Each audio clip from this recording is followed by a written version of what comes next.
what we want to look at now is, the concept of 2024 is out of control now. I mean, we have an election year, obviously. The whole globalist system does not want anyone from the outside getting into the presidential seat here in the United States, and you know that. And so these guys, these Davos creeps, and that's what they really are, they're nothing but creeps, they get together once a year and they try to plan our world to, a global government and all this other junk, and so they're meeting right now. So, their top threat, now get this, their top threat that they have said that's the problem for 2024 is misinformation. Okay? Now I want you to read into that. Read into that. Why are they saying that misinformation is the number one thing for 2024? Because you have an election in the United States. Okay?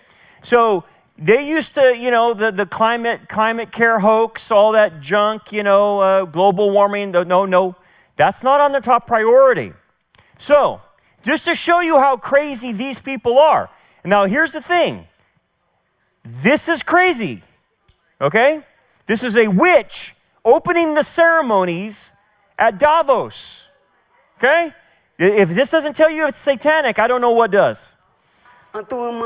Anturma chaya no kamahu anuri no kamai no kanwaka na anuri no yuyuwa na wahon shinavu panke tu shinan shavawaki shinamu kikirani tsai shavakirani tsai makikirani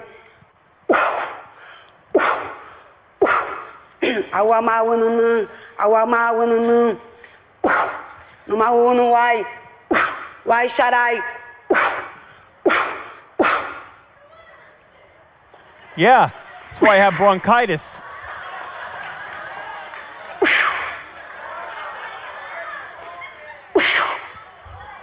Just coughing on everybody.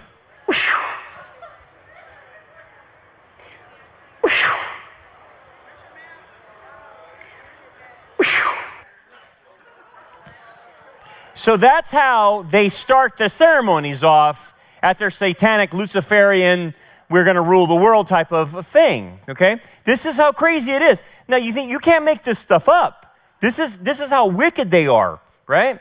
Okay, so here's their little advertisement. Obviously, in Davos, it's this big ski resort. They can't get all the jet airplanes in there from all these billionaires that fly in there, so they have to fly them in, get them out, and it's just, and then every call girl in the area is taken up by them, by the way, because they're just raunchy, evil people, okay? It's very wicked. But here's her little ad. Delegates gathering in Davos for the annual meeting of the World Economic Forum are faced with a daunting range of global challenges. Worsening conflicts, worsening climate change, a weak global economy, fears over artificial intelligence, attacks on commercial shipping in the Red Sea. In its report published Wednesday, the summit organisers said disinformation is the biggest short-term risk. The potential impact on elections worldwide over the next 2 years is significant, and that could lead to elected governments' legitimacy being put in question.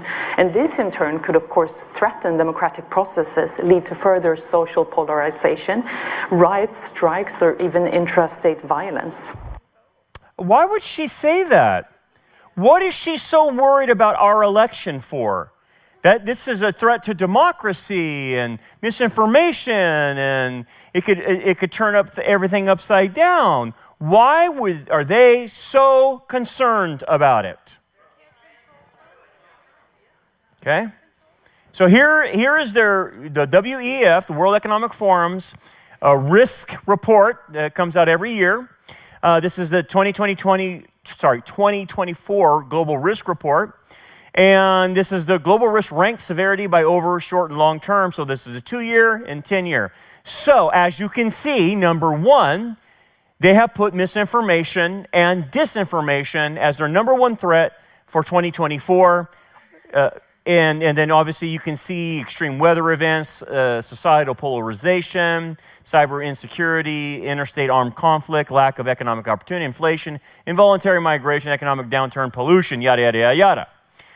But the point is, this is the first time they've ever put misinformation as the number one threat, okay? And I think we all understand this, what this implies about the United States election. Okay, so let me go through the report. I actually downloaded the PDF and did the research and read through this, and I want you to see exactly what they're saying, okay? So we know what page they're on. Misinformation and disinformation may radically disrupt the electoral processes in several economies over the next 2 years. So the globalists like the way our economy is going, which is going into the pits, okay? They don't want someone coming in and changing the economy in the United States like Trump did, and if he wins, like Trump would. They don't want that. They are trying to destroy the U.S. economy so that we can go to a central bank digital currency. That's what Davos wants. So you get Trump elected in there, he's not going to allow that. And again, we're not saying that Donald Trump's the hero. Please understand that. I'm just saying they have an agenda, and whoever we are running up there doesn't fit the agenda.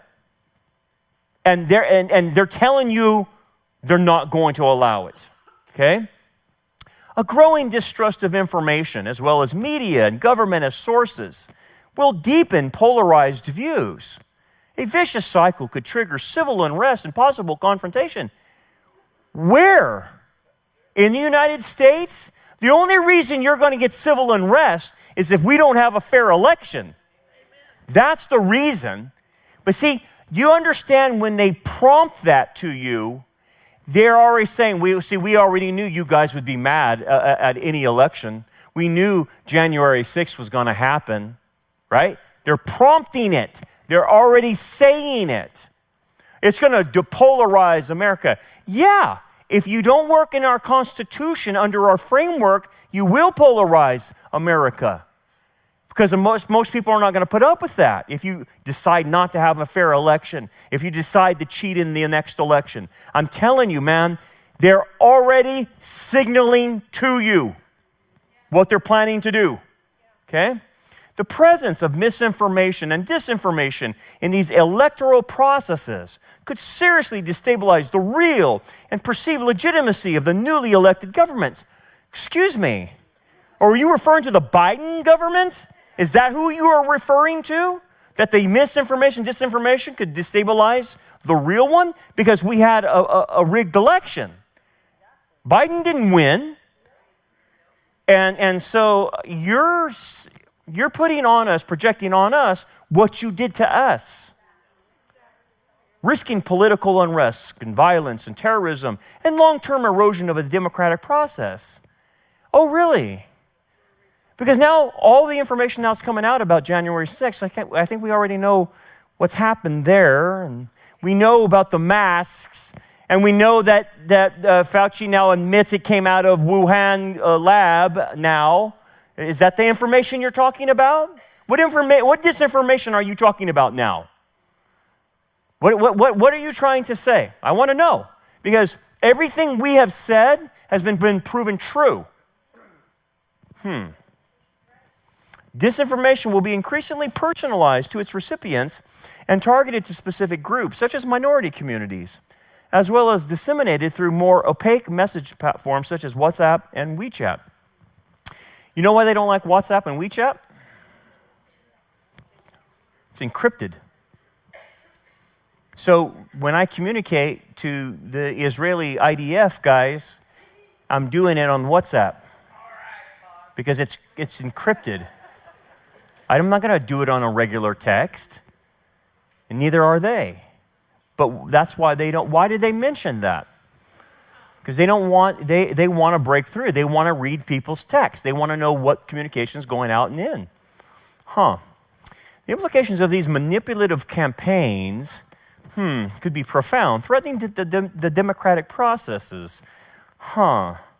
If the legitimacy of elections is questioned, like it did before, civil confrontation is possible and could even expand to internal conflicts and terrorism and state collapse in more extreme cases. Depending on the systemic importance of an economy, there is also a global trade and financial risk to global trade and financial markets.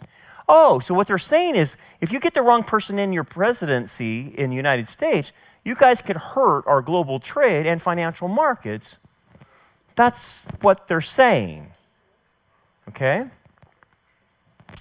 Everybody's watching this election. Everybody's paying attention to this, okay? In response to misinformation and disinformation, governments could be increasingly empowered to control information based on what they determine to be true.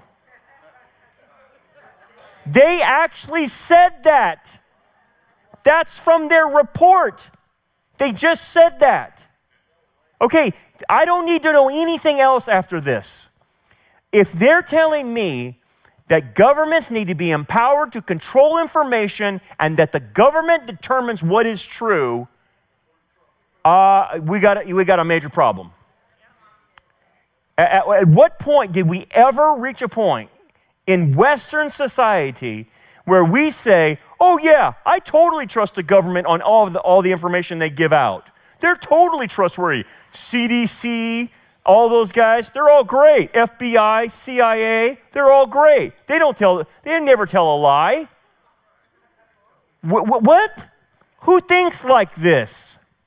You got to be a dummy to even accept that statement. That statement is on their documents. That's where I pulled this off of. It's on their documents. They want the government to make decisions. A global government, guys, a global government. To combat growing risk, governments are beginning to roll out new and evolving regulations to target both hosts and creators of online disinformation and illegal content. Oh, yeah. So who would be these hosts and creators of online disinformation? Who's putting out opposing information to Davos, to the World Economic Forum, to the UN, to the Biden administration? Who's putting out that information? And what do you plan to do? Oh, well, we plan to roll out some new and evolving regulations on those types of outlets. So what does that mean for the internet? What does that mean for media sources?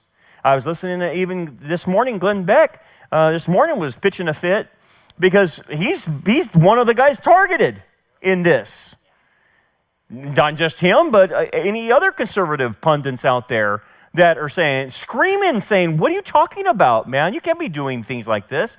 And they're going to be targeted, and they're going to be shut down, and they're going to be silenced, and they're going to be censored because they can't have Donald Trump win.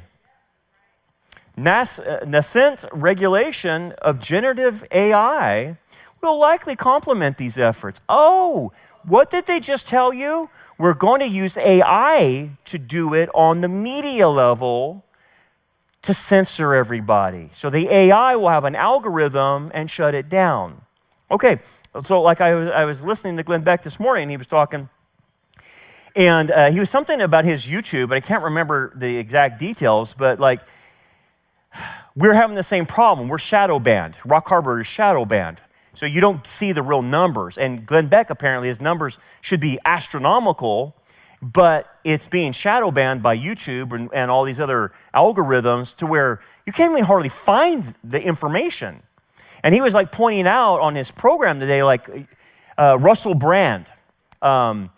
Russell Brand was coming up against the World Economic Forum big time, and he was making a lot of waves, and then all of a sudden, he's got an accusation of sexual misconduct, and all of a sudden, he disappears.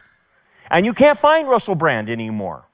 Or now they're going after Elon Musk now, right? Because he's not a player in the game with them anymore. And it's basically what they're doing is finding the targets and basically eliminating the targets, eliminating through the algorithm, through the AI, their ability to influence anything in the next election. And by the way, did we not find out what how much did Zuckerberg give to the last campaign? Was it $400 million? Was it 400? $450 million to the Biden campaign or something like that, right? What was it, Terry? Yeah. And so it's a lot of money. It's a lot of money. So their plan is to use AI. At the Davos meetings, I was listening to some of their meetings. Dude, they want to control AI. They do not like it in the hands of these AI developers. And they're, Klaus Schwab and the rest of his ghouls are trying to rein this in and trying to get control because they realize that if you're going to control people, you've got to get control of that AI. So that's why they're implementing it. Synthetic content, so fake content in their minds, will manipulate individuals, damage economies, and fracture societies in numerous ways over the next 2 years. So they're saying the threat of this misinformation, disinformation, which is really truth, is what's threatening them. And so we've got to get control of this because it's going to fracture the economy, it's going to fracture societies, and it manipulates people. It's not right. Well, tell me this. How did anything that we said pre-COVID do that? Because we told the truth. We said it came from a Wuhan lab. It did. Now Fauci admits.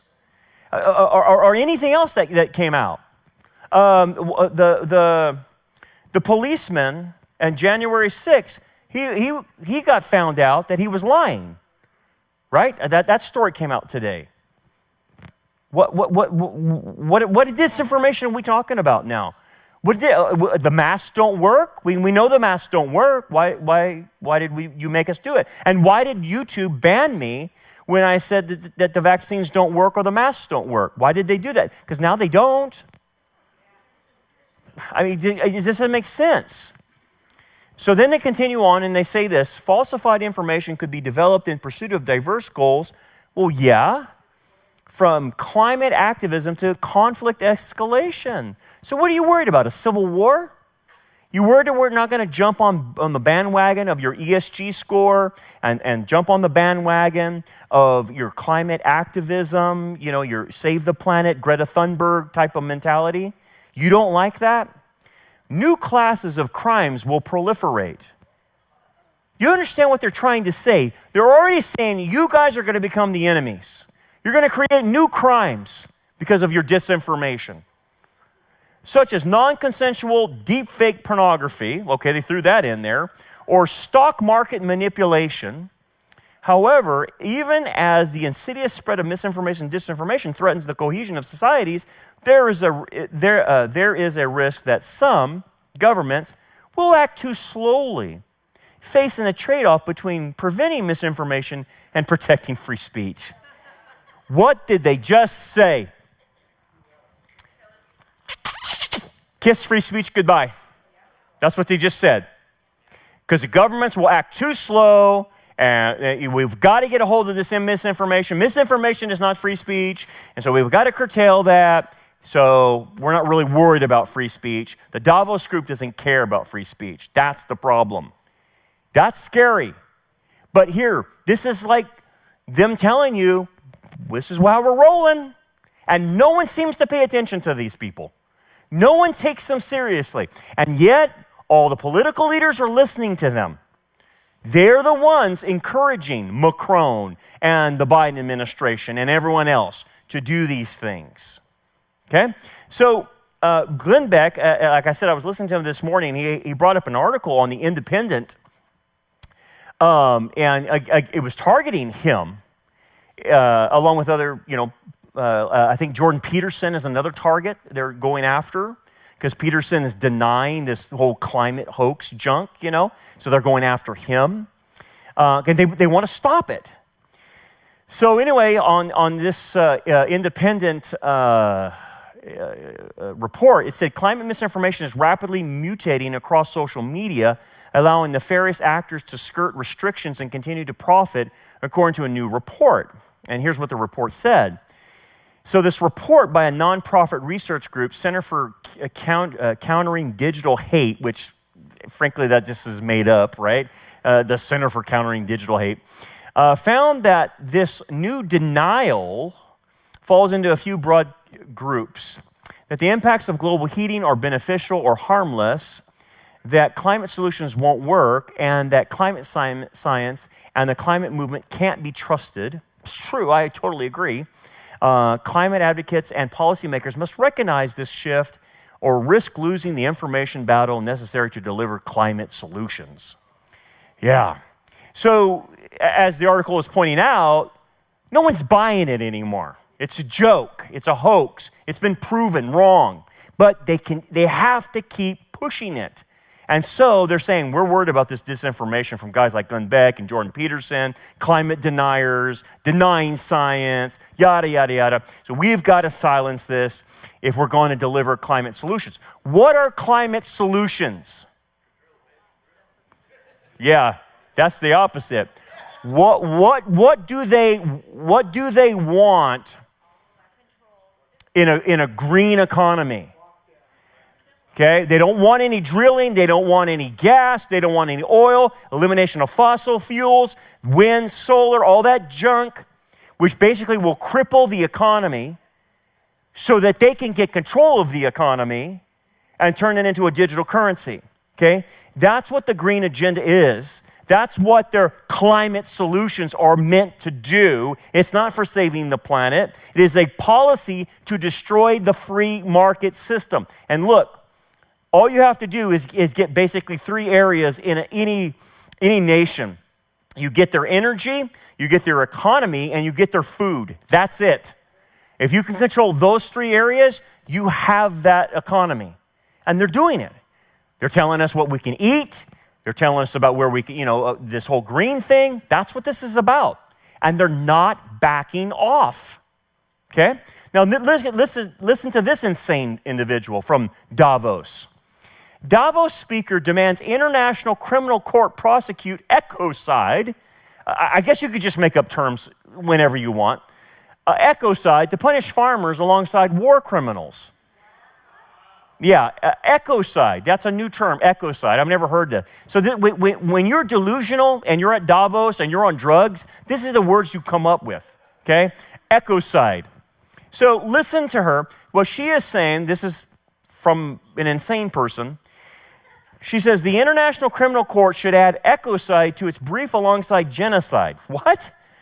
Crimes against humanity and war crimes to criminalize the side effects of farming, fishing, and energy production. What? Green activists argued during the annual Economic World Forum meeting in Davos. Listen to this drug-induced woman. I mean, ecocide as a word is becoming better known around the world, and the concept is generally mass damage and destruction of nature. But legally speaking, what our organisation and other collaborators aim to do is to have this recognised legally as a serious crime. Because one of the issues that sort of pervades all of this discussion is that we have a kind of cultural, very ingrained habit of not taking damage to nature as seriously as we take damage to people and property. And that, I mean, if you're campaigning for human rights, at least you know mass murder, torture, all of these things are serious crimes. But there's no equivalent in the environmental space. Unlike an international crime like genocide that involves a specific intent, with ecocide, what we see is actually what people are trying to do, what businesses are trying to do, is make money, is farm, is fish, is do all of these things that are producing energy and so on as well. But what's missing is the awareness and the conscience around the side effects, around the collateral damage that happens with that. Ecocide? Really? That's where we're going. And you're thinking, oh, Brandon, these people are crazy. You don't understand. They're in power. Okay? They think like this, right? It is not a lie that they're trying to destroy farming.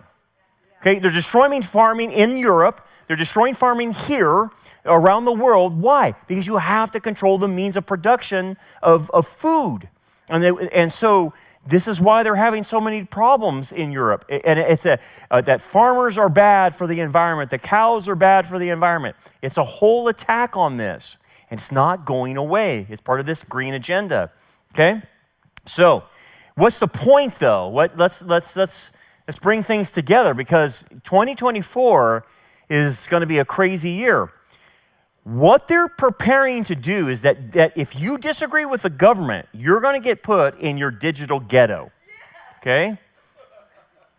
So, this is what they're doing to people. Okay? They're going to limit their free speech by the digital algorithms through the AI.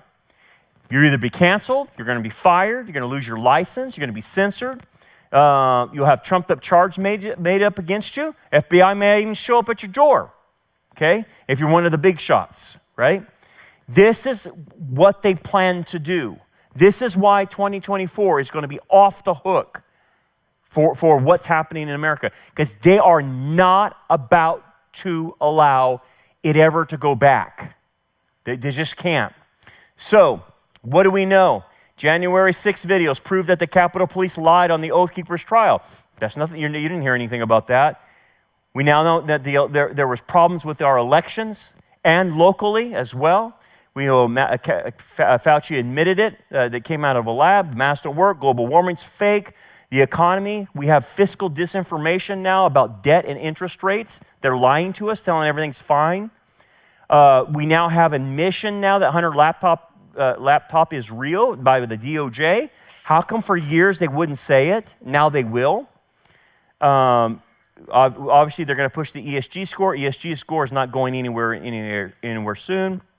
And you got the AI wanting to be controlled. And then you have the issue of Israel in the Middle East. So all these factors are coming out, and yet nothing happens to these people. They lied and lied and lied, and then the truth comes out, and now, it's just keep moving on. Yeah, Hunter laptops, it's real. Wait a second. This was what the whole thing was about. And now you're admitting it, and now nothing happens to you? There's no consequences for you lying? Oh, but there's consequences for us, though, if we go against the information, yeah. So, at Davos, the Europeans watched what happened in Iowa, okay? They're freaked out, absolutely freaked out. They know there is no other contender that's close to Trump. They know it, and they are freaked out. What lengths they will go to, I don't know. I really don't. There's nothing beyond these evil people. But look at their reactions. This is at Davos. Okay? They're all paying attention to this. So if you think this is not off the radar, you're wrong. So BlackRock chief warns Davos elites, Trump's victory poses fundamental challenge to Europe. Okay? So all the Europeans are like, hey, this is a problem. They don't want Trump. Then you have a top bureaucrat, and I can't even say his name, Verhofstadt.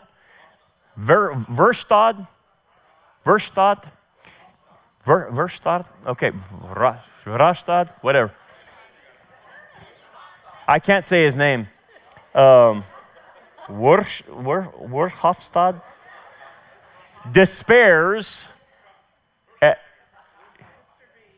despairs at Trump Iowa win, democracy fighting for survival. Yeah, right. Top banker Christine Lagarde warns Trump, clearly a threat to Europe, right? Now, I showed you 3 articles because I want you to see they're having a conniption fit, right? They realize what's happening here in America, and no one's close. They know it. And so, guys, I want you to factor that in. If they know that, then what would they plan? Okay? Because they can't have that happen. They can't. So I'm just telling you, their minds are working right now. Now, I can tell you what Klaus Schwab says. I can tell you already what he thinks. You want to listen to what he thinks about elections? Here you go. So technology now is, and digital technologies mainly have an analytical power. Now we go into a predictive power, and we have seen the first examples, and your company very much involved into it. But then the next step could be to go into a prescriptive mode, which means you do not even have to have elections anymore, because you can already predict, and afterwards you can say, why do we need elections? Because we know what the result will be. Can you imagine such a world? Yeah, I can. And I can imagine them trying to pull some kind of stunt this year on something like that. Can you imagine no elections? They would love to have no elections. They hate the fact that people can vote in politicians. They despise politicians. You know why? Because they think they're the elite, they're godlike, and the politicians just represent the uneducated masses. That's how they look at us. They look down at their noses. They think they can run the whole thing. They think they're gods. And so they don't want anything to do with elections. It gets in their way of them trying to be masters of the universe. So all that to say, we are in some very precarious times. What that means for all of us, I'm not quite sure. I just know this, man, you're going to have to trust God through a lot of what you're going to have to go through.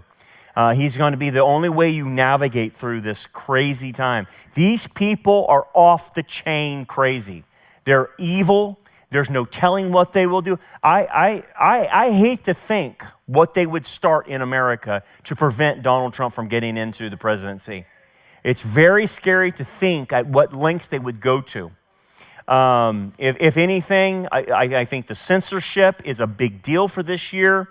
I think the shutting down of websites, the shutting down of media outlets that are giving